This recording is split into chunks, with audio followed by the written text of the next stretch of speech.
하나님 아버지, 감사합니다. 오늘도 저희가 이 아침에 하나님의 말씀을 읽으려고 합니다. 우리의 말씀에 대한 사랑과 또 관심이 잘 어울려져서 이 땅에 하나님의 나라를 세워나가며 또 우리가 섬기고 또 함께하는 우리 가정과 또 우리 교회를 위해서 저희가 이 성경을 읽으면서 누리는 그 많은 것들을 통해서 많은 영향을 주위에 펼쳐 나갈 수 있도록 하나님 축복해 주시옵소서. 오늘 저희가 이제 사도행전 8장과 9장을 읽습니다. 주의 성령께서 저희를 다스려 주시고 인도하여 주시옵소서. 예수님의 이름으로 기도드리옵나이다. 아멘.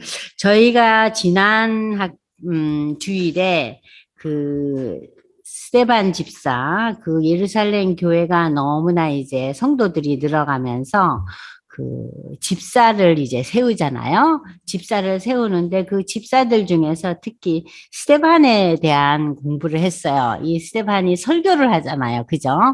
이 스데반의 설교가 구약의 역사를 어느 정도 요약하면서 그 구약의 가장 중심이 되는 인물이 누구예요? 예수가 오신다는 거죠. 그래서 유대 백성들은 그 당시에 예수를 믿지 않는 많은 유대인들, 뭐 대제사장이라든지 바리새인이라든지 사두개인이라든지 사내들인 공회의 그 의원이라든지 하는 이런 중심적인 유대의 지도층의 인물들은 아직도 예수를 믿지 않는 상태였잖아요. 그래서 그들과의 갈등이 많았죠. 그런데 이 스데반은 유대인이긴 했지만 어디서 자랐냐면 알렉산드리아라는 해외에서 자랐어요. 그러니까 요즘 우리말로 하면 해동포인 거예요. 그래서 그 당시의 세계 언어였던 헬라어를 잘하고 그리고 굉장히 그 지식이나 지혜나 이런 것이 아주 앞서가는 그런 사람이었는데 이 스테반이 이제 나이가 이제 30이 넘어가면서 이제 20살, 25, 6살쯤 됐대요. 그 젊은 시절에 이제 유대에 돌아간 거예요. 자기 고국으로. 가서 이제 내가 하나님을 더 고국에 돌아가야 되겠다는 그런 이제 마음을 갖고 이제 예루살렘에 돌아와서 거기서 전도를 받고 예수를 믿게 된 거예요. 네. 그래서 이 예수를 믿는 이 스테판이 그러니까는 학문적으로도 어느 정도 준비가 된 사람이고 유대교도 열심히 했던 사람이잖아요. 근데 이 사람이 이제 예수를 믿었기 때문에 이 스테반의 설교는 상당히 여러분도 지난 시간에 배웠겠지만은 아주 이 스테반의 설교가 유명한 설교거든요. 그래서 구약의 역사에 대해서 일목요연하게 좀 제대로 알고 싶다 그러면은 스테반의 설교를 한번 읽어보세요. 그러니까 사도행전 7장. 그 7장 내용을 전체를 쭉 읽으시면은 구약에 하나님께서 이 유대 백성들을 이렇게 일으키고 택하시고 그래서 이 유대인들이 이렇게 자긍심이 세구나. 유대 백성들은 늘 지금도 유대인들이 그렇잖아요. 근데 이 시대는 더 했겠죠. 그러니까 이 시대에 기독교인들과 그 유대인 중에서 기독교인과 기독교인이 아닌 유대인으로 나눠지고 있잖아요, 지금. 그러면은 기독교를 받아들이지 않았던 이 시대의 유대인들의 특징은 뭐냐? 일반적인 유대인들의 특징이겠죠. 오늘날도 마찬가지예요. 하나님의 특별한 택하심을 받은 민족이다, 자기들은. 거기에 대한 우월감이 상당했어요. 우월감. 그러니까 우리는 택한 민족이다 이거죠. 그렇게 선민의식이 강한 이 유대 백성. 두 번째 이들의 특징은요. 하나님이 우리에게 율법을 주셨다 그랬어요. 율법을 주셨다. 응? 그런데 이 율법이라는 것은 사실 하나님께서 이스라엘 백성을 훈련하고 하나님의 백성답게 살아가게 하기 위한 하나의 지침이었죠. 룰이었어요. 이 율법이 구원을 주는 건 아니잖아요. 그런데 유대 백성들은 이 율법을 지킴으로 인해서 우리가 구원받는다. 그러니까 구원론이 완전히 달라요. 그죠? 그리고 또 저들은 성전을 아주 중시했어요. 이스라엘 백성들이. 그래서 지금 우리가 이 7장을 읽어보면은 스데반이 성막 시대, 성전 시대 하면서 성전은 하나님이 그 성전 건물에 있냐? 아니다 이거예요. 우주 만물이 다 하나님 건데 어떻게 하나님을 성전 안에다 가둬놓냐 그랬어요. 그러면서 이 이스라엘 백성들이 음, 신격화하는 그 뭐 자신들의 자랑이고 우리의 그 의지의 대상인 이 성전에 대한 그 신격화하는 이 모든 것을 지금 이 스데반이 설교에서 완전히 타파하고 있는 거예요.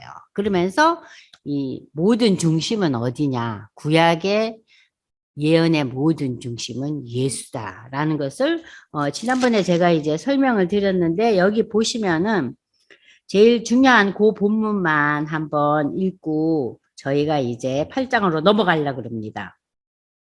52절을 한번 보세요. 7장 52절 스데반의 설교 중에서 너희 조상들이 선지자들 중에 누구를 박해하지 아니하였느냐? 의인이 오시리라 예고한 자들을 죽였다. 그러니까 메시아가 올 거라는 이러한 예언을 한 선지자를 죽이지 않았느냐. 이사야 죽였죠. 예레미야도 구렁텅이에 빠뜨트리고 얼마나 박해를 했습니까? 이제 너희는 그 의인을 잡아준 자요 살인한 자가 되나니. 자, 선지자들이 의인이 오시리라고 해요. 여기서 의인이 누구라 그랬어요? 메시아라 그랬죠? 제가 지난주에 설명드렸죠? 그리고 지금 오늘날 이 시대에는 그 예수 의인을 너희가 잡아서 죽이지 않았느냐? 십자가에 못 박혀 죽게 하지 않았느냐? 지금 스데반이 설교하고 있는 거예요. 너희는 천사가 전한 율법을 바꿔도 사실 너희가 그렇게 율법이 우리의 자랑이라 그러면서 율법이 구원이라 그러는데 사실 너희가 율법을 제대로 지킨 자냐? 율법을 온전히 지킨 자는 아무도 없죠. 자, 그러면서 이제 이 스데반이 성령이 충만해서 하늘을 보면서 이제 하늘이 열리고 인자가 하나님 우편에 서신 것을 보았다.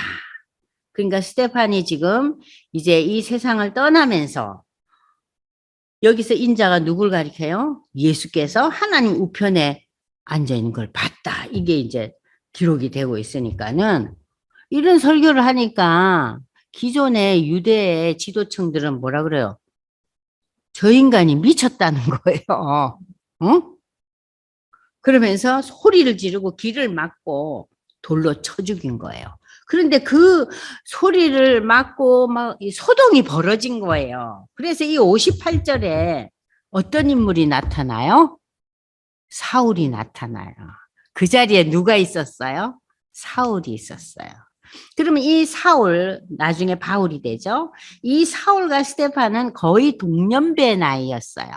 스데반이 한 두세 살 많지 않았나 학자들은 보고 있거든요. 동년배 나이인데 둘이가 다 이방 나라에서 자랐죠. 그죠? 다소에서 이제 이 바울은 태어났잖아요. 물론 교육은 예루살렘에 가서 많이 받았어요. 그래서 가말리알 문화상이었고도 하지만은 그러나 어쨌든 이 사울과 이 스데반은 다 그 당시에 세계 언어였던 헬라어를 유창하게 하고 그죠? 그리고 율법에 대해서도 나름대로 열심을 내고 공부하고 신앙적인 인물들이었어요. 공통점이 많아요. 그런데 여기 지금 두 인물이 사울은 이 당시 스데반이 순교당할 때 옆에서 핍박자로 옆에 있었던 거예요. 돌로 쳐 죽임을 당할 때. 근데 이 사울이 바울이 되는 것이 이제 8장 9장에 나와요. 특별히 9장에요. 근데 맨 마지막에 스데반이 죽을 때 특별한 얘기를 하죠. 주 예수여 내 영혼을 받으소서. 그죠? 그러니까 예수님이 돌아가실 때 어땠어요? 하나님 내 영혼을 하나님께 드린다 그러잖아요. 그러니까 거의 비슷한 기도를 해요. 그러고는 이제 60절에 이 죄를 저들에게 돌리지 마시고 잔다 그랬죠. 그래서 제가 지난 시간에 마지막에 이 잔다는 표현에 대해서 여러분들한테 설명드렸죠. 그죠? 예수 믿는 자들은 죽는 게 아니고 어쩐다고요? 잔다 그랬어요. 왜냐하면은 다시 깨어날 거니까, 부활할 거니까. 그래서 여러분들이 장례식장 가서 예수 믿는 사람들은 물론 이제 눈물을 흘리고 슬퍼하지만 이게 끝이라는 게 아니죠. 우리가 다시 만난다는 거. 그래서 잔다는 표현을 했다는 거예요. 그래서 여러분들이 이 사도행전 7장을 중시 여기고 구약의 역사와 어떻게 유대교가 기독교로 넘어오는 그 과정에 대해서 스테반이 설명하고 있는 거예요. 아시겠죠? 그래서 이 7장이 사도행전에서 굉장히 중요한 장이에요.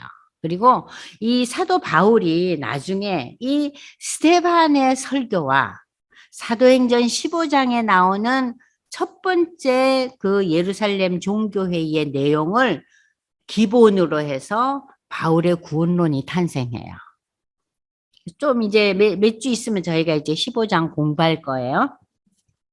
자, 그럼 이제 오늘 8장은 무엇으로부터 시작됩니까? 사울은 스데반이 죽임당함을 어떻게 여겼어요? 마땅히, 당연히 돌에 쳐 죽임을 받을 자로다. 그날에 예루살렘에 있는 교회에 큰 박해가 몰아붙였어요. 지금 교회가 어땠어요? 엄청나게 성장했죠. 하루에 3,000명, 5,000명. 여러분들 이 시대에 3,000명, 5,000명이라는 것은 성인 남자만 해당하는 숫자잖아요. 그러니까 이게 엄청난 숫자가 지금 모이는데 지금 이제 유대인들로 인해서 큰 박해가 몰려옵니다. 그래서 12사도 외에는 그 예루살렘 바깥에 있는 유대 땅, 사마리아 이 북쪽으로 다 흩어져 버려요. 다 흩어져 버려요. 경건한 사람들이 스데반을 장사하고 위하여 크게 울더라. 사울이 교회를 잔멸할세. 자, 보십시오. 지금 예루살렘 교회는 누구만 남았어요? 12사도만 남았죠? 그 가족들과. 그런데도 아직 교회에 남아있는 누군가 있을까 싶어가지고 그 성도들을 집에까지 찾아가서 남녀를 끌어다가 옥에 넘깁니다. 이 최전선에서 열심히 기독교를 박해한 인물이 누구였어요? 사울, 바울이었어요. 그 흩어진 사람들이 두루 다니며 복음의 말씀을 전할세. 빌립이 사마리아 성에 내려가 그리스도를 백성에게 전파하니. 자, 여러분들 여기서 사마리아라는 단어를 한번 보세요. 지금 사도행전에 가장 대표적인 말씀이 사도행전 1장 8절이라 그랬죠. 성령이 너희에게 임하면 너희가 온 유대와 사마리아와 땅끝까지 이르러 내 증인이 된다 그랬잖아요.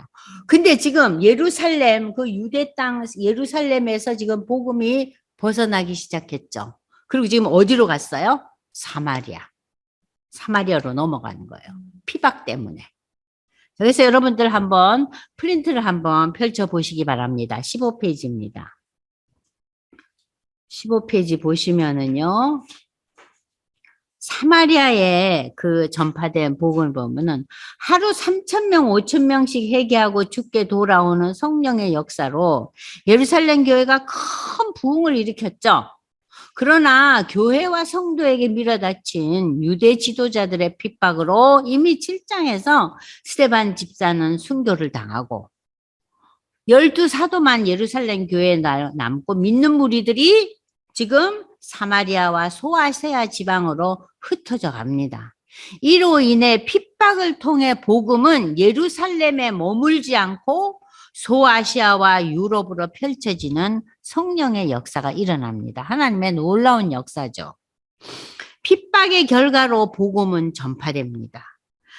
박해받는 이 수많은 초대 그리스도인들은 고난 가운데서 더욱 견고한 신앙으로 자랍니다. 이제 성교의 중심은 예루살렘을 벗어났죠. 그러면서 이제 앞으로 이 예루살렘에서 성교의 중심이 안디옥으로 바뀌어요. 그죠? 안디옥으로 바뀌고 고난 속에서 하나님은 새로운 역사를 일으키십니다. 초대 예루살렘 교회에서 일어난 성령의 역사는 핍박과 고난을 통해 소아시아로 넘어가면서 복음의 확산을 일으켰죠. 환란으로 인해 흩어져 나가는 그 성도들을 돌보고 이 지역에 복음을 전하는 자가 앞으로 이제 나타날 바울이죠. 그죠? 그러니까 하나님께서 바울을 처음에는 스데반을 죽이고 초대 예루살렘 교회를 핍박하는 장본인으로 사도행전 7장과 8장 초반에 나타나요. 그러나 사도행전 후반부에 이 바울을 통해서 복음이 전 세계화되는 놀라운 역사를 일으키죠. 자, 박해를 피해 소아시로 떠난 성도들을 돌보고 이 지역에 복음을 전한 자가 바울인데 하나님은 이때를 위해 미리 바울을 세워놓으셨다. 핍박은 성도들을 흩어지게 하였지만 이 흩어짐의 역사는 이방인을 향한 복음의 확산이라는 또 다른 놀라운 역사, 다시 모이는 교회로 일으켰다. 그래서 지금 예루살렘 교회가 아주 축소돼요. 다 떠나버려요. 다 쳐 죽이고 그냥 못 살게 구니까. 그러니까는 그 초기에 기독교를 박해한 것은 로마가 아니었어요. 누구였어요? 유대교였어요. 유대의 지도자들이었어요. 엄청나게 핍박했죠. 자, 그래서 이제 그 집사 중에 한 사람이 빌립이었죠. 여러분 기억나시죠? 빌립이 사마리아 성에 내려가서 그리스도를 백성에게 전파하니 많은 무리가 빌립의 말을 듣고 행하는 표적도 보고 한 마음으로 그가 하는 말을 따르더라. 많은 사람에게 붙었던 더러운 귀신들이 크게 소리를 지르며 나가고 또 많은 중풍병자와 못 걷는 사람이 나으니 그 성에 큰 기쁨이 있더라. 자, 사마리아에 내려가가지고 빌립이 복음을 전하는 건데 이 복음 전하는데 빌립의 복음 전도 사역에 있어서 표적이 따랐어요. 그래서 귀신이 쫓김을 당하고 중풍병자가 걷고 그러니까는 이 지역에 사마리아에 살던 사람들이 놀라는 거예요. 기뻐하면서. 자, 그래서 여러분들 다시 프린트를 보면 우리가 유대인과 사마리아인의 관계를 여러분들 아시죠? 그죠? 절대 한 자리에서 식사 안 합니다. 같이 마주 안 섭니다. 그런데 복음 안에서 이 빌립이 사마리아에 가서 복음을 준 거예요. 놀라운 일이죠.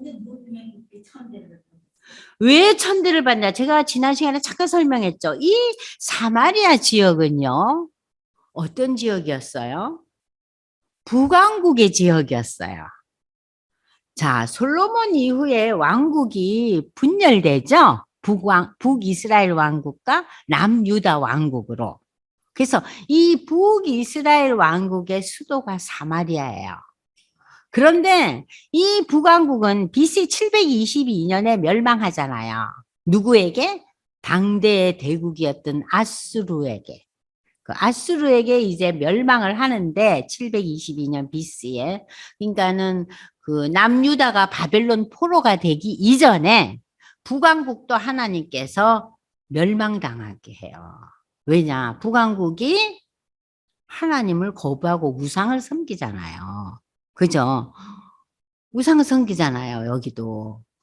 그래서 이제 BC 722년에 멸망할 때 아수르의 군대가 들어와서 어떤 일을 하냐면은 아수르가 세계를 지금 진패했던 시대예요. 그래서 아수르는 그 당시에 자신들이 정복한 나라의 백성들을 이 사마리아에 불러들여요. 왜냐하면 유대인들이 독특한 민족이잖아요. 어느 민족하고도 잘 안 어울리고. 그래서 이 아수르가 들어와서 자신들이 정복한 나라들을 사마리아에다가 넣어가지고 이 사마리아가 어떻게 되냐면은 거기 살고 있던 그러니까 북왕국이 열지파의 왕국이었잖아요. 그죠? 그러면 그 열지파 사람들, 유대인들과 외부인들과 결혼하게 만들어요. 그러면서 이제 거기서 태어나는 사람들이 사마리아인이라 그래요. 그러니까 혼혈아들이죠. 그죠? 유대인들과 아수르가 이제 그 정복한 나라의 백성들을 여기다 넣어가지고. 그래서 유대인들이 이 사마리아인들을 싫어하는 거예요. 그러니까는 유대의 그 오리지널에서 벗어났다는 거죠. 이제 이해되셨죠? 예. 그래서 이 사마리아인들하고는 상종을 안 하려고 그러는데 지금 어떤 일이 일어났냐? 빌립 집사가 사마리아 성에 내려와 가지고 복음을 전하니까 이 사마리아 사람들에게 하나님께서 표적을 주신 거예요. 예? 귀신이 쫓겨나가고 그야말로 중풍병자가 일어나고 그러면서 그런 놀라운 역사를 보면서 이 사마리아 사람들이 복음을 받아들이기 시작하면서 이 성에 기쁨이 가득했다 그랬어요. 자, 복음은 유대인과 사마리아인의 그 굴곡진 그 마음을 펴고 있어요. 그 성에 그런데 시몬이라는 사람이 살았는데 9절입니다. 이 시몬은 마술사예요. 마술을 행하며 사마리아에 살고 있는 백성들에게 아주 큰 영향력을 발휘하는 자칭 자신이 큰 자래요. 마술사가. 그래서 이 마술사는 낮은 계급의 사람부터 높은 사람들까지 다 이 마술사 시몬의 영향력에 사로잡혀 있었어요. 그러면서 이 마술하는 것을 보고 이것은 하나님의 능력이라고 그랬다는 거예요. 그래서 그 마술에 놀라고 그들이 이 마술을 따랐어요. 그런데 지금 빌립이 나타났잖아요. 복음을 증거하는 거예요. 빌립이 하나님 나라와 및 예수 그리스도의 이름에 관하여 전도함을 이 사마리아 사람들이 믿고 믿을 뿐만 아니라 사마리아 사람들이 세례까지 받네요. 그런데 이 마술사 시몬도 13절 보세요. 시몬도 믿고 세례를 받은 후에 전심으로 빌립을 따라다니며 나타나는 표적과 큰 능력을 보고 놀랐다 그랬어요. 그러니까 지금 사마리아가 뒤집어진 거예요. 평범한 사람만 예수를 믿은 것이 아니라 사마리아 지역에 큰 영향력을 발휘하던 마술사까지 예수를 믿게 된 거예요. 그래서 여러분들 프린트 15페이지 맨 밑에 보면 유대인과 사마리아인은 어떤 관계예요? 적대적인 관계였고 저들은 서로 왕래도 안 했는데 사마리아 지역에서 유대인에 의해 15페이지 맨 밑입니다. 복음이 전파되는 아주 특별한 일이 일어납니다. 빌립 집사의 전도로 마술사 시몬과 그를 따르는 자들이 믿고 세례까지 받았어요. 유대 그리스도인들이 사마리아인들을 전도 대상자로 받아들이고 복음을 전한 것은 복음 안에는 여러분들 갈라디아서에 나오잖아요. 남자나 여자나 종이나 자유자나 유대인이나 이방인이나 구별함이 없다 그랬어요. 그래서 복음의 놀라운 능력이 지금 이 사마리아 지역에서 구체적으로 증거된 거예요. 자, 여러분들 여기까지 이제 그 사마리아 지역에 이제 복음이 들어간 이야기를 지금 듣고 있습니다. 그러면 이 시몬이라는 사람은 어떤 역할을 하느냐? 자, 14절부터 이제 다시 보시면 예루살렘에 있는 사도들이 사마리아도 하나님 말씀을 받았다는 것을 들었어요. 예루살렘 교회 12사도는 남아 있었잖아요. 그런데 베드로와 요한이 와, 사마리아에 하나님의 말씀을 듣고 전도를 받고 지금 난리가 났네. 그래서 이 베드로와 요한을 이제 보내서 그들이 내려가서 이 사마리아에 있는 전도받은 사람들 위해서 성령 받기를 기도했다. 저들이 예수 믿기로 작정하고 세례받았지만 저들에게 하나님의 놀라운 믿음의 선물인 성령 받기를 베드로와 요한이 기도하니 이는 아직 한 사람에게도 성령 내리신 일이 없고 오직 예수의 이름으로 세례만 받았다. 누가? 사마리아에 거하는 전도받은 사람들이. 이에 베드로와 요한이 그들에게 안수하며 성령을 받는지라. 이 마술사 시몬은 사도들이 안수를 해서 성령의 놀라운 은혜 받는 것을 보고 시몬이 돈을 들썩 내놓는 거예요. 그러면서 야, 성령 받고 능력 행하도록 내가 돈 줄 테니 나도 성령 받게 해주세요. 그런 거예요. 그러니까 베드로가 너무 화가 났죠. 20절 베드로가 이르되 네가 하나님의 선물, 성령의 은사는 하나님의 선물이에요. 일방적인 선물이죠. 돈 주고 살 줄로 생각하였으니 내 은과 네가 함께 망할지어다. 여기서 내 은이라는 것은 뭐예요? 네 물질과 네 돈과 함께 너가 망한다는 거예요. 하나님 앞에서 내 마음이 바르지 못하니 이 예수 믿는 도와는 너는 아무 관계도 없고, 분깃이라는 것은 여러분들 이스라엘 백성들이 가나안 땅 들어갔을 때 지파대로 제비를 뽑아가지고 땅 분배를 받죠. 그때 분깃이라 그랬어요. 그러니까 오늘날로 맞다면은 믿음의 여기서 몫이에요.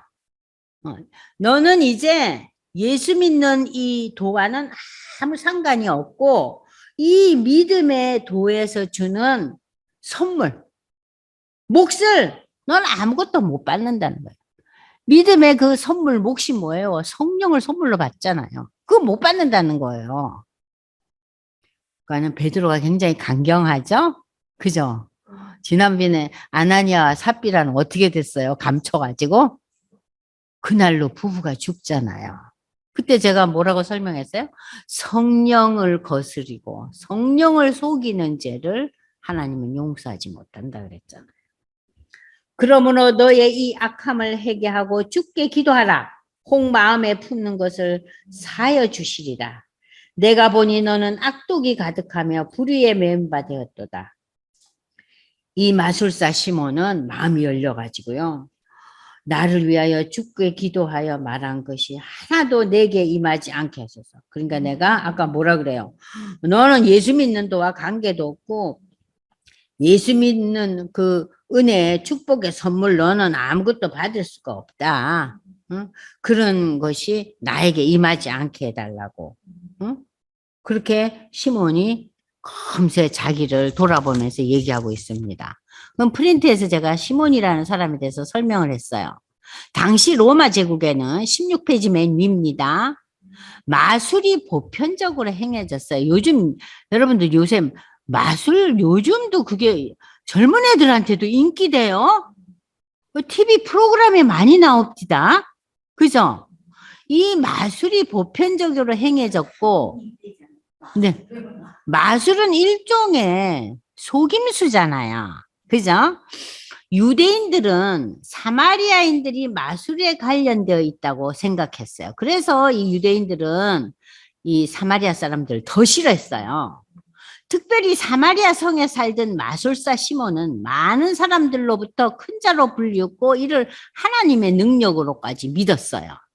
그런 시몬이 빌립의 전도를 받고 지금 예수 믿고 세례받은 이후 표적과 능력을 행하는데 시몬은 사도들이 성령 받는 것을 보고 성령을 이제 나눠주고 예수 믿는 사람들이 성령의 은사를 받고 이 성령의 선물에 대한 것을 보고 자신의 돈을 가지고 이 권능을 사겠다고 요청을 합니다. 자, 세례는 받았지만 그는 성령을 마치 물건처럼 사고 팔 수 있는 것으로 오해했어요. 여러분들 오늘날에도 교회도 나오고 예수도 믿지만 세례도 받지만 이 마술사 시몬과 같은 사람이 있잖아요. 그러니까는 온통 기도도 무슨 기도만 합니까? 형통만 기도합니다. 건강만 기도합니다. 오로지 축복만 기도합니다. 이건 뭐예요? 예수 믿고 팔자를 고치겠다는 거죠. 근데 여러분 예수는 우리의 팔자를 고치는 그런 신앙의 대상이 아니에요. 예수를 믿음으로 우리가 해결되는 가장 첫 번째 중요한 의미는 뭡니까? 십자가의 예수를 바라보면서 우리가 내 죄가 사함받는 거잖아요. 그래서 우리가 하나님과 불화의 관계였던 우리가 하나님과 화목의 관계를 이루고 우리가 하나님의 뭐이 됩니까? 자녀가 되잖아요. 그죠? 그 자녀가 되면서 우리가 성령의 선물을 받아요. 그리고 이제 우리가 세례를 받으면서 여러분들 세례는 공적인 하나의 의식이에요. 내가 예수를 믿는다고 공식적으로 선포하는 게 세례의식이에요. 그죠? 그래서 교회 와서 다 세례를 받잖아요. 그죠? 믿는 자가 공식적으로 자기가 예수 믿는다고. 그런 아주 중요한 하나의 세레모니잖아요. 그리고 이제 우리가 그 세례를 받음으로 인해서 교회에서 정말 중추적인 역할을 하는 시작이 돼요. 그래서 우리가 뭐 교회에서 선거를 한다든지 교회에서 회의를 한다든지 교회에서 집사가 된다든지 장로가 된다든지 할 때 세례 교인만이 뭘 합니까? 그 투표에 참여하죠. 세례 교인만이 성만찬에 참여하죠. 그잖아요. 그래서 이 세례 교인이라는 것은 정말 아주 중요한 의식이고 중요한 과정이에요. 그러면서 이제 교회에서 교육을 받잖아요. 성경도 읽고 전도에 대한 프로그램도 배우고 여러 가지 이제 프로그램을 배워 나가면서 이 세례받은 성도들이 직분자도 되고 구체적인 가족과 친지들에게 전도자의 사명까지 하게 되는 거예요. 그래서 세례는 많은 의미를 갖고 있는 거예요. 네.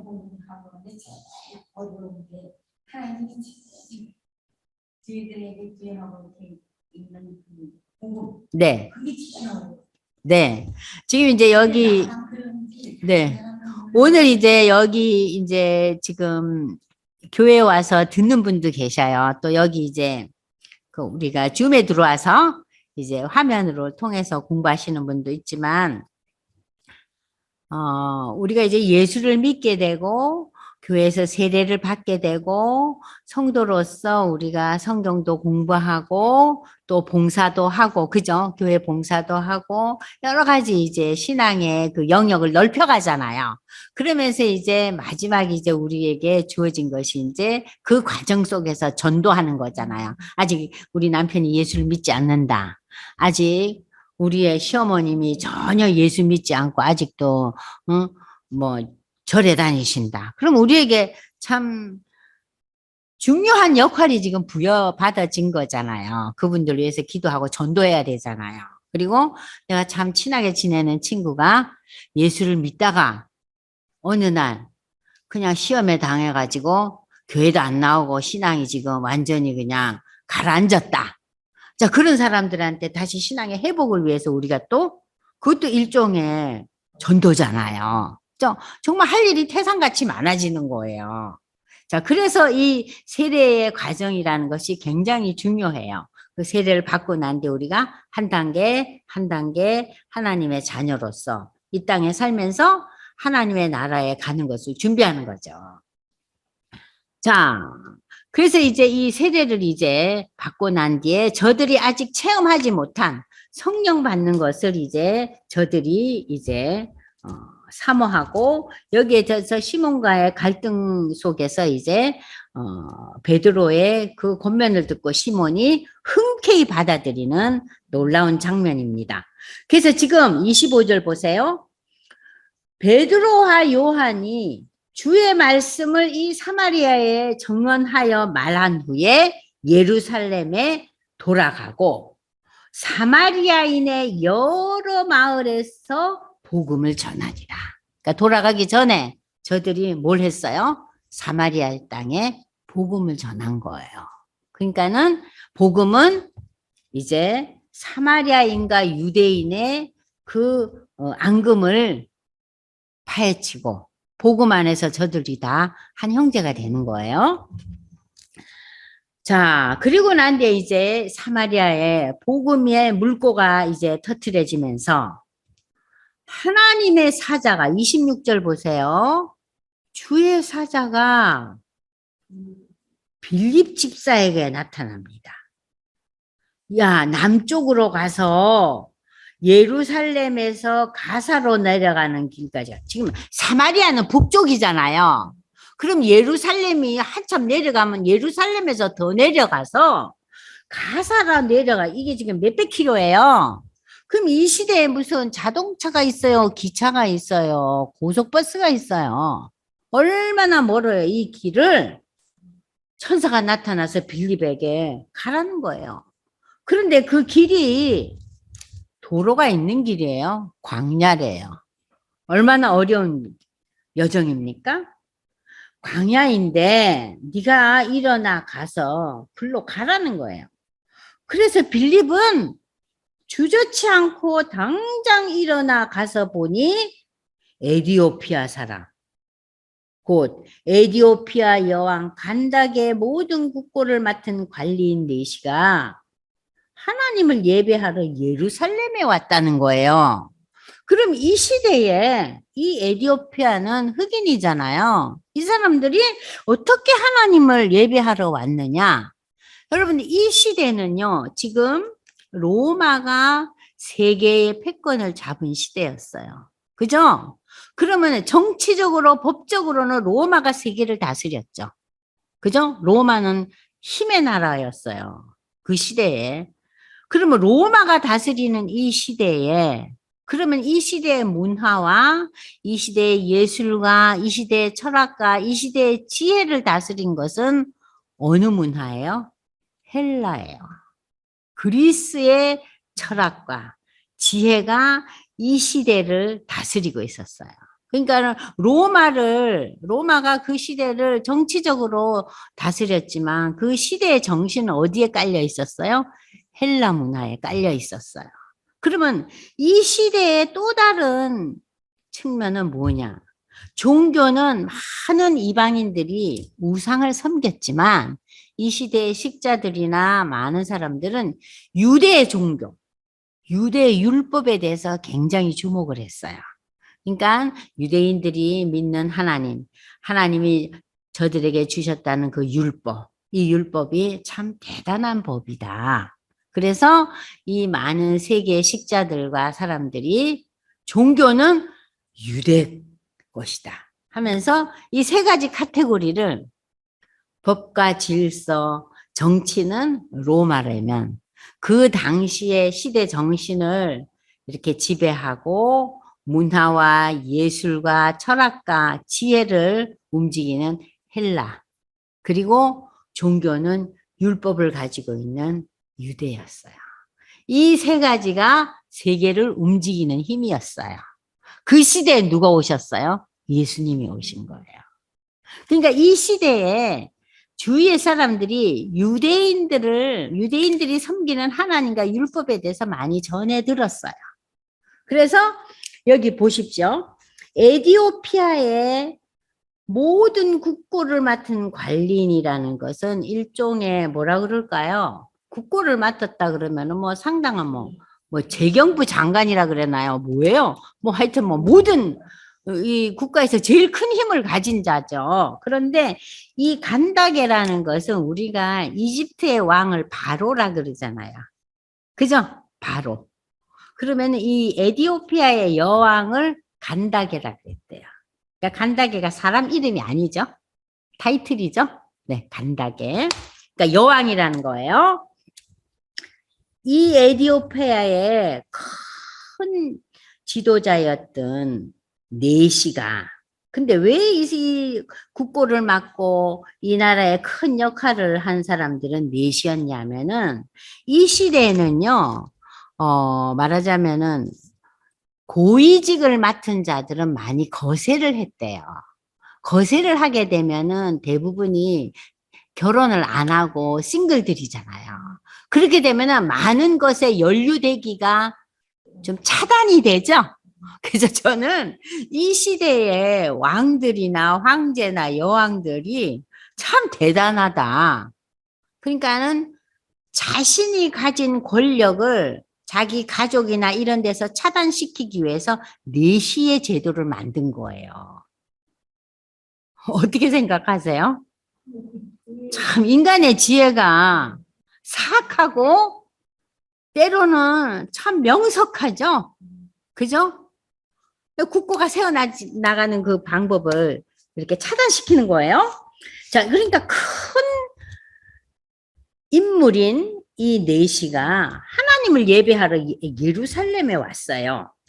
그러니까 이 사람은 지금 유대교의 하나님을 믿는 자였죠. 그죠? 예수를 믿은 사람은 아니었어요. 왔다가 돌아가는데 수레를 타고 선지자 이사야의 글을 읽더라. 성령이 빌립을 보고 이 수레로 가까이 나아가라. 자, 여러분들 평범한 사람은 수레 못 타요. 몇 마리가 끄는 수레는 대단한 사람들이 다 탔잖아요. 이 수레를 타고 가면서 이 사람이 구약 성경 이사야서를 읽고 있는 거예요. 그런데 내게 지도해 주는 사람이 없으니 내가 어찌 이 글을 깨닫겠느냐 하고 빌립을 청하여 수레에 올라 앉으라고 권해요. 읽는 성경 구절은 이것이네 일러스되. 여러분 함께 읽어볼까요? 그가 도살자에게로 가는 양과 같이 끌려갔고 털 깎는 자 앞에 있는 어린 양이 조용함과 같이 그의 입을 열지 아니하였도다. 그가 굴욕을 당했을 때 공정한 재판도 받지 못하였으니 누가 그의 세대를 말하리요. 그의 생명이 땅에서 빼앗김이로다. 자, 이 말씀은요, 이사야서 53장 6절에서 8절까지 해당되는 말씀인데 여러분들 한번 찾아보세요. 이사야서 53장. 이사야 53장 잘 아시죠? 이사야 53장. 고난받는 종에 대한 그 말씀이죠. 자, 53장 6절에서 8절 보면은 우리는 다 양 같아서 그릇 행하여 각기 제 길로 갔는데 여호와께서는 우리 모두의 죄악을 그에게 담당시키셨도다. 그가 누구예요? 예수잖아요. 그죠? 근데 구약에서는 예수 대신에 누가 담당했어요? 양의 피가 담당했죠? 그죠? 그가 곤욕을 당하여 괴로울 때도 그의 입을 열지 아니하님이 마치 도수장으로 끌려가는 어린 양과 털 깎는 자 앞에서 잠잠한 양같이 그의 입을 열지 아니하였도다. 양은요, 죽을 때 가만히 죽어요. 제가 언제 시간에 얘기했잖아요. 염소는 난리를 칩니다. 저는 양과 염소 잡는 법을 아프리카에서 직접 봤어요. 근데 양은 가만히 있어요. 근데 염소는 소리 질러요. 어쩜 그렇게 달라요?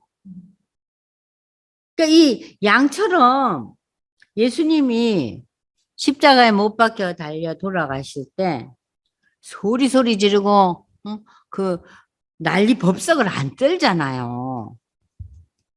자, 그는 곤욕과 신문을 당하고 끌려갔으나 그 세대 중에 누가 생각을 그가 살아있는 자들의 땅에서 끊어지면 마땅히 형벌받을 내 백성의 허물 때문이라 하였느니라. 자, 메시아로 오신 예수가 지금 이사야서에서 어떻게 예언되고 있습니까? 그가 죽음은 내 백성의 허물 때문에 죽는다는 거예요. 지금 이사야서 53장 6절 8절에서 내 백성의 허물로 죽어요. 근데 그는 죽을 때 입을 열지 아니하였다.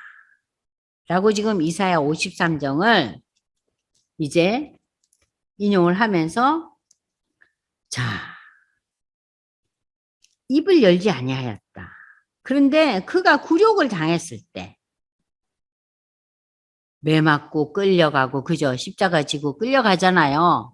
그 수많은 사람들 보는 가운데서 공정한 재판도 받지 못했는데 누가 그 예수의 세대를 말하려 아무도 이 재판이 공정하지 못했다고 얘기하면서 예수의 손을 들어주는 사람은 없었어요. 단지 빌라도가 뭐라 그래요? 나는 저 사람에게서 죄를 발견치 못했다 그러죠. 그죠? 자, 그래서 그의 생명이 땅에서 빼앗아졌다는 건 뭐예요? 죽었다는 소리죠. 십자가에 못 박혀 돌아가셨어요. 그래서 이거 설명을 하는 거예요. 그 내시가 빌립에게 말하되 청건대 내가 묻노니 선지자가 말한 것이 그럼 누구를 가리키는 얘기냐?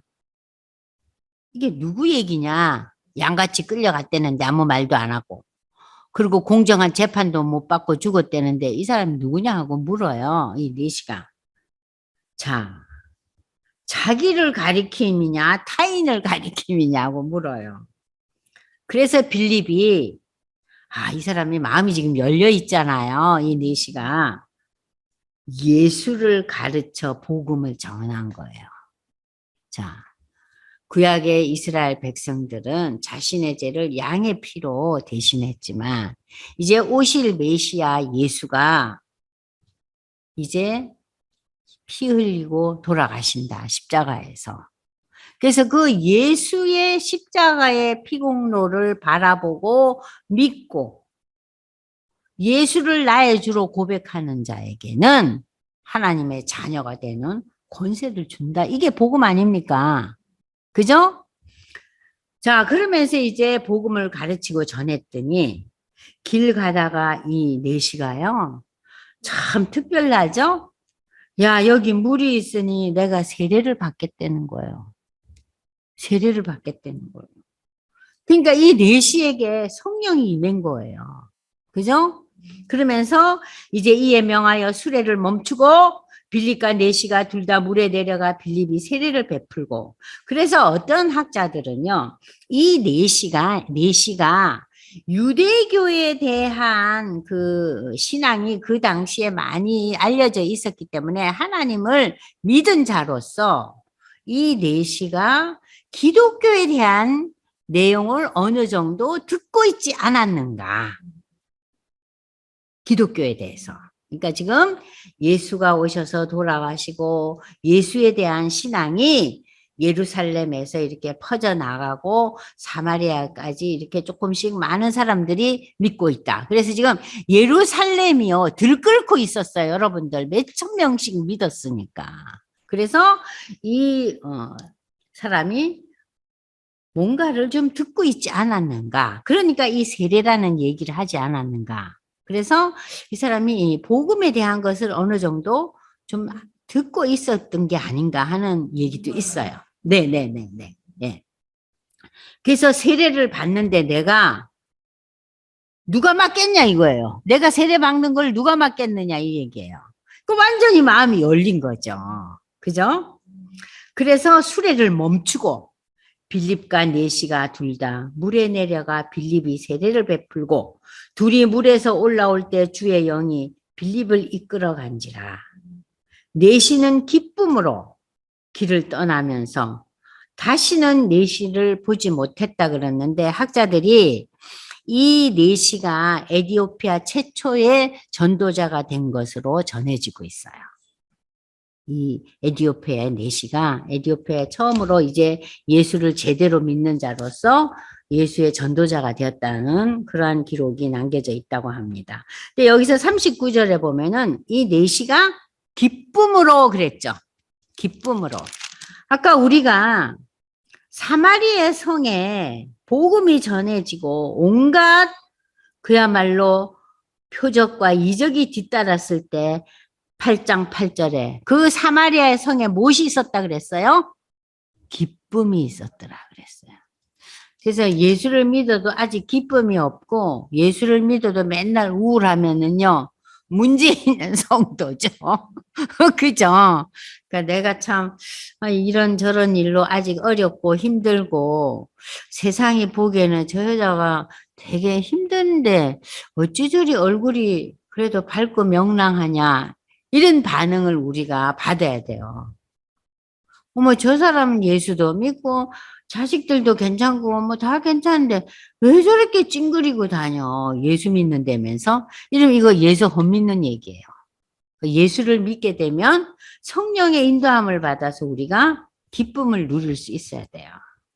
어떠세요? 집사님, 기쁨을 누리고 계세요? 맞아요. 근데 제가 집사님을 옛날에 볼 때보다 지금 봤을 때요, 굉장히 얼굴이 환해지셨어요. 깜짝 놀랐어요, 제가. 네. 네. 분명히 있죠. 네. 그러니까 참, 이 기쁨이 있다는 거, 사람이 달라진다는 거. 네. 갈등이 있을 때, 네. 포기할 때 딱 포기를 하는 것이, 네. 우리 지혜야. 네.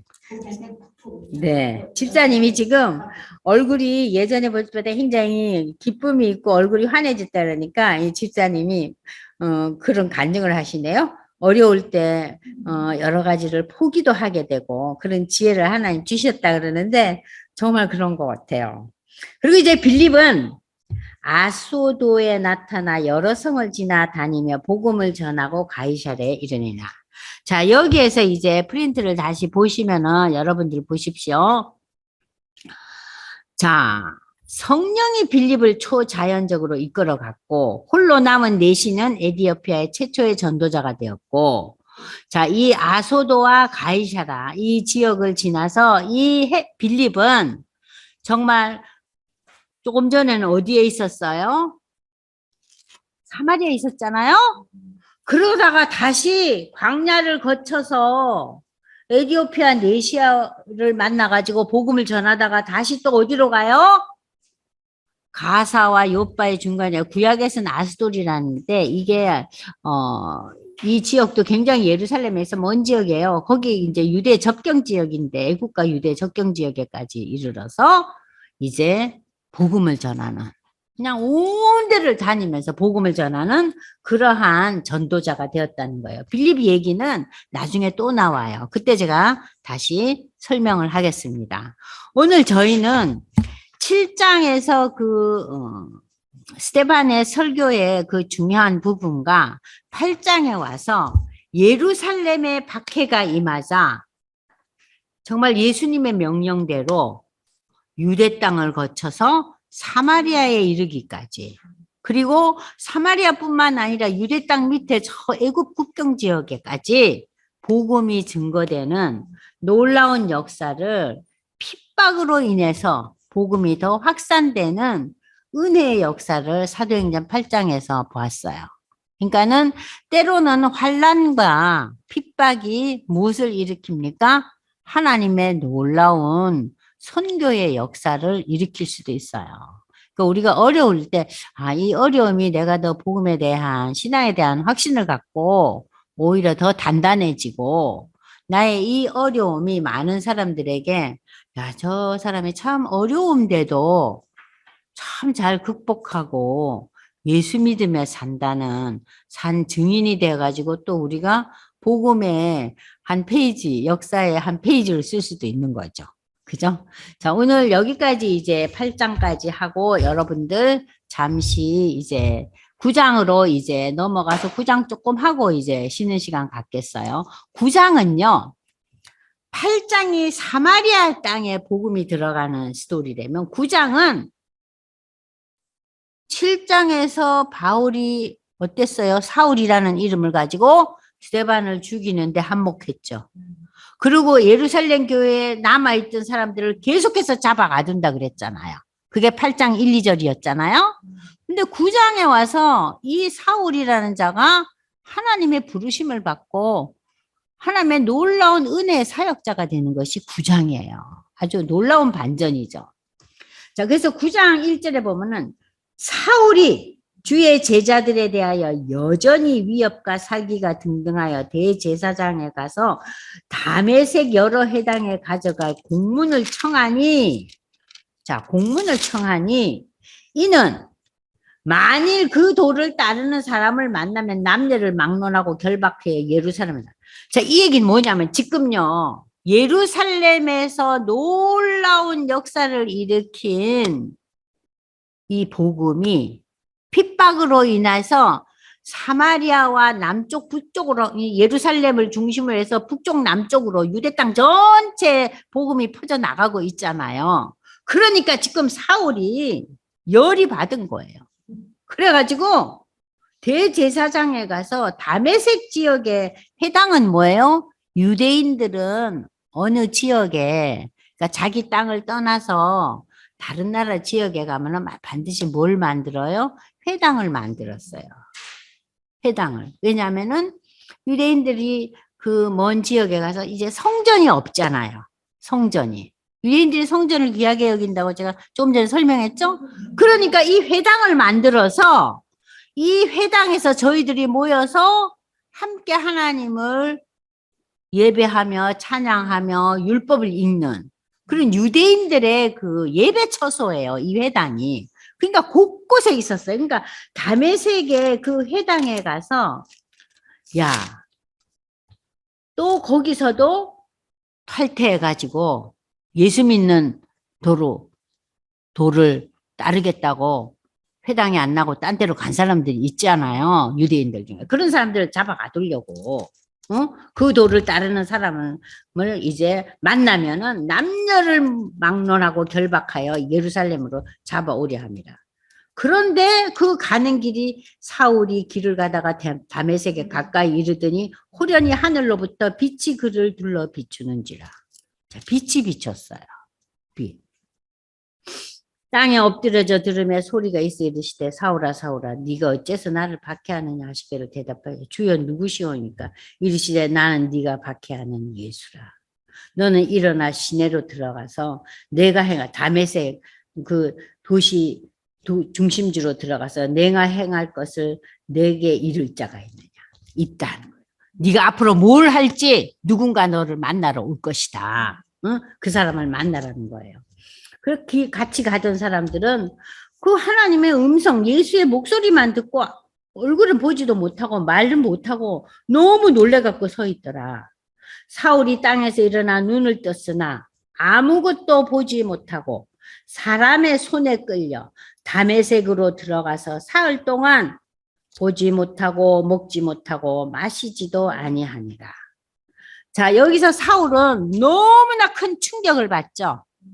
근데 오늘날에도요, 충격을 받아서 눈이 머는 경우가 있을 수 있대요. 눈이 머는, 너무 큰 충격을 받으면 눈이 멀 수가 있다더라고요. 그러니까 지금 이 사울이 너무나 큰 충격을 받은 거예요. 핍박하고 스데반을 돌로 쳐 죽일 때 옆에 있던 자가 이렇게 예수의 음성을 들었으니 얼마나 놀랬겠어요.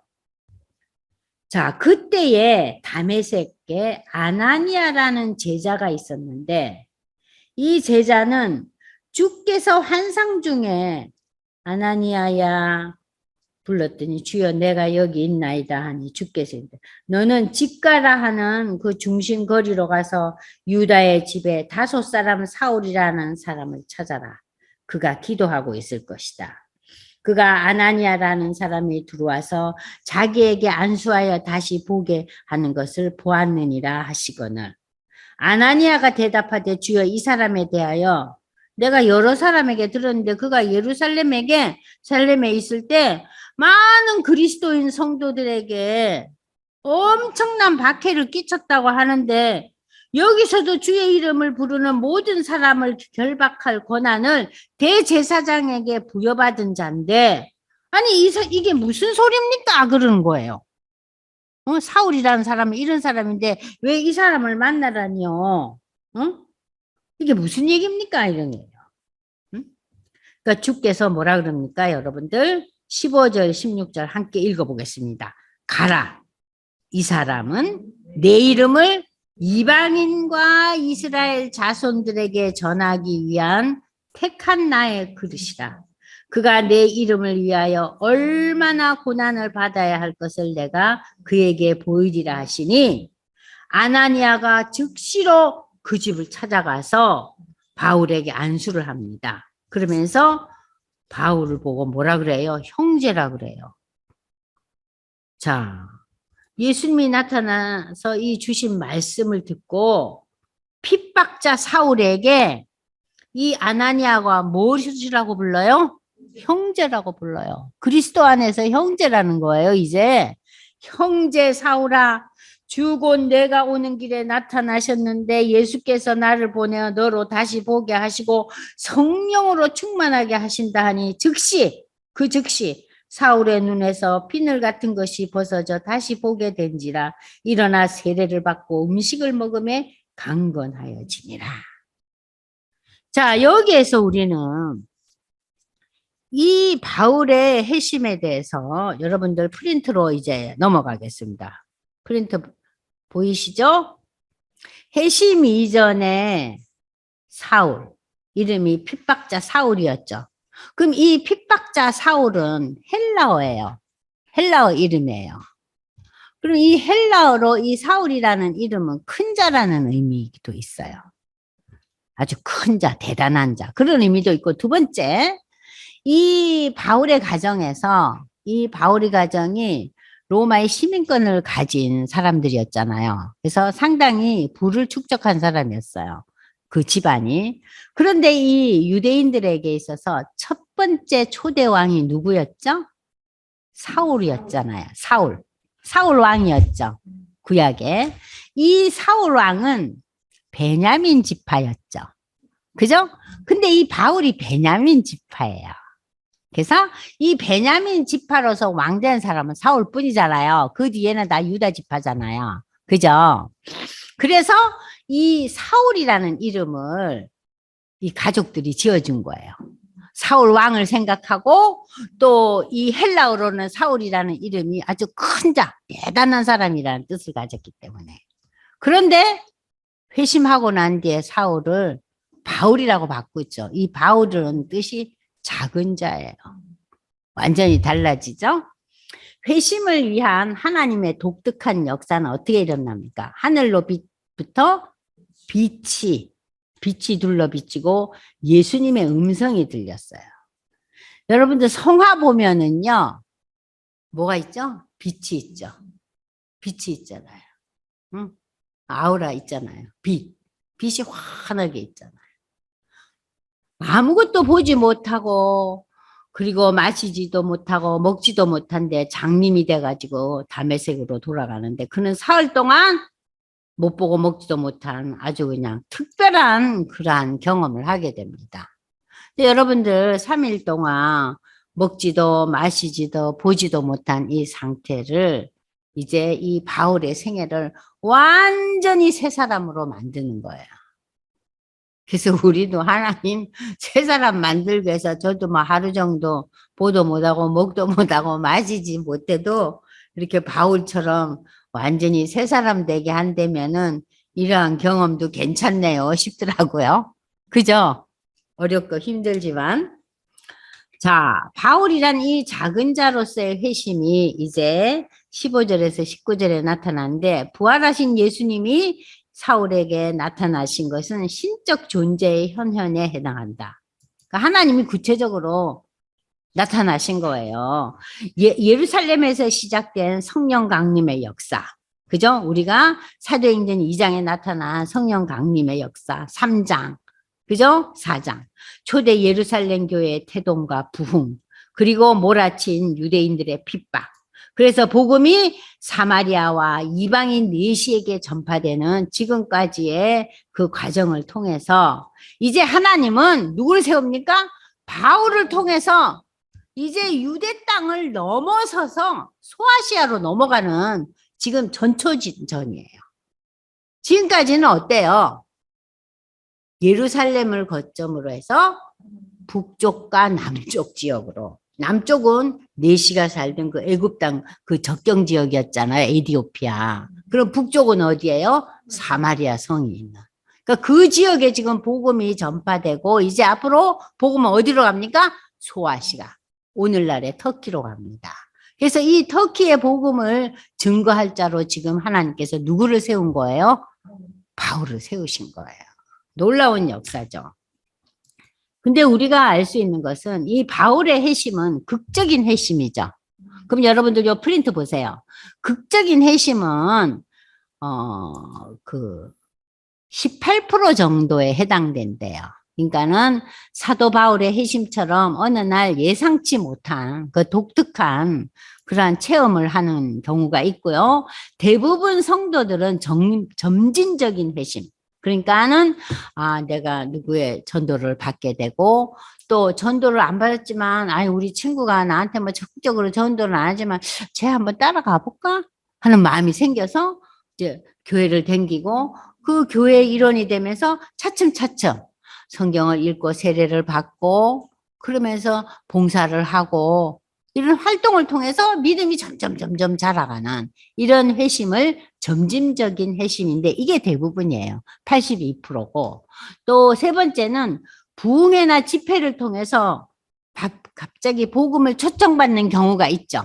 그래서 일어서잖아요. 저는 처음 오늘 예수에 대한 복음을 전달받았습니다. 예전에는 누가 얘기할 때는 귀로 듣기는 들어도 전혀 들리지 않아. 그래서 그냥 결심 기도할 때 뭐라 그래요? 아니, 그렇잖아요. 예스 안 하고. 그러다가 복음에 대한 초청을 받고 회심을 이렇게 경험하는 계획된 회심이 아주 2% 아주 조그만 수죠. 그렇게 회심의 유행이 다른데 여러분들은 대부분 점진적인 회심이 대부분의 경우예요.